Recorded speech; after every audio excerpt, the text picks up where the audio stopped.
day mga kahanggan, nandito na po ulit tayo. Welcome po ulit kayo sa ating mamunting vlog. At maaga po ako nagising sa araw na ito. At ang una ko pong ginawa ay pinuntahan ko po ang aking mini garden at tinignan po ang aking mga halaman. Medyo malulusog na naman po sila. Yan po yung aking mga sitaw at ang aking pipino. At pagkatapos po noon, maaga pa naman po, nalimot pa po ako ng mga mangga na nalaglag. Yan po yung mga manggang Indian kasi po masyado pong nilalangaw pag hindi po agad nalimot. At pagkatapos po noon, naligo na po ako at maghahanda na po ako pagpasok. Pagkatapos lumigo, yan, babis na ang lumabas. Pagkatapos po nung pagbibihis, sakbit na po uli ng bag at aalis na, paalam po uli sa ating mumunting bahay. Yan, lumabas na po ako ng bahay.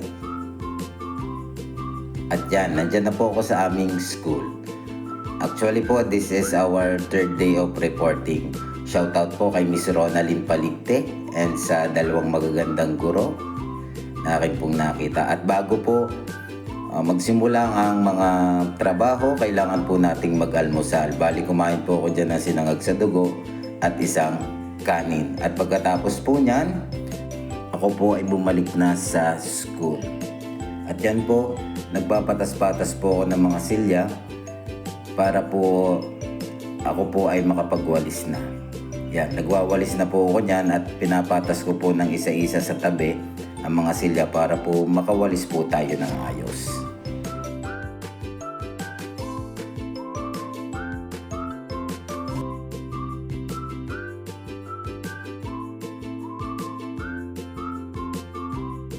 At pagkatapos mo ng aking mga ginagawa, ako po ay sumama para po sunduin ang mga guro na nag-seminar.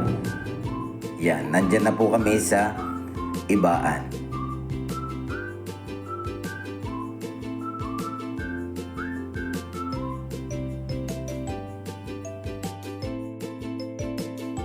At bago po kami umuwi, dumaan muna po kami sa tindahan ng mga gamit sa bahay. Yan.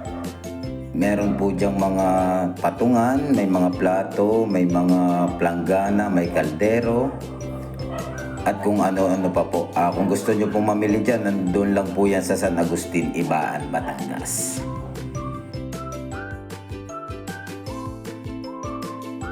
At pagkatapos ng mahabang araw sa trabaho, kami po ay umuwi na.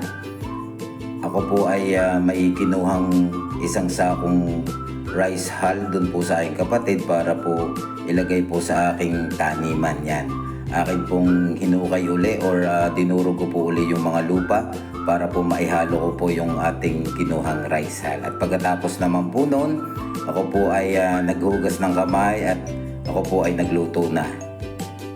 Naghiwa po ako dyan ng sibuyas at binabalatan ko po yung bawang at hiniwa ko na rin po. Gagamitin ko po yan para po sa aking lulutuin mamaya. At nagsalang na po ako ng ating kawali. Pagkatapos pong isalang kawali, nilagyan ko po ng mantika at saka margarine at isinangkotsa ko po ang bawang at sibuyas. At hinintay ko pong mag-golden brown ang bawang at mag-translucent yung sibuyas bago ko po ilagay yung ating manok. Nilagyan ko po dyan ng paminta at nilagyan ko rin po dyan ng toyo. Bali, ginisa ko rin po dyan ang ating manok. Yan, kumukulo na po yung ating manok.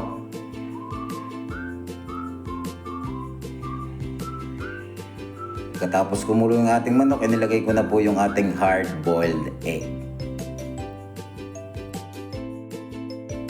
Yan na po ang ating chicken adobo with boiled egg.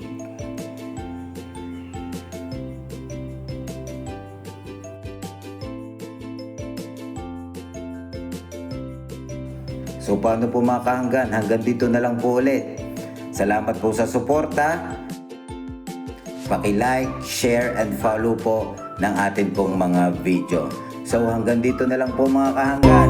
Bye-bye!